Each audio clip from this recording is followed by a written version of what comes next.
At ito na nga, mga kagala. Okay, meron tayong pagperasong papaya, tapos luya, tapos pinitas ko na yung tangkay, yung malunggay kasi ayaw ko siyang lumaki. Kaya ganyan siya. Yun po, mayroong extra pa dun, no? Malunggay. Tapos kaya sa harapan ito, alugbati. Alright, alam niyo na kung ano ito natin dito.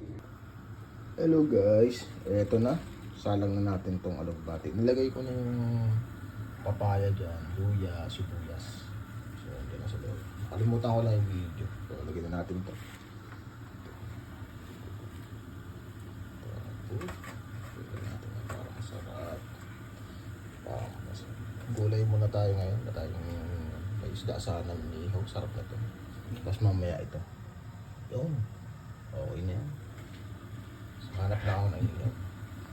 Eto na mga sir. Lagyan na natin ang pangmalakasang malunggay. Ang malunggay daw po ay superfood. So nagtataglay ng napakaraming vitamina at nutrients. Subok naman na to. Kapag ka Pinoy ka, even sa mga ibang bansa, mga nasa state, mapapansin mo yung harap ng bahay nila may talim ng malunggay. Pinoy yun. Pinoy. Okay. Then natin itong lumambot, tapos okay na yan. Sarap nito. May inihaw na ulo ng bangus, no? Halo niya dito.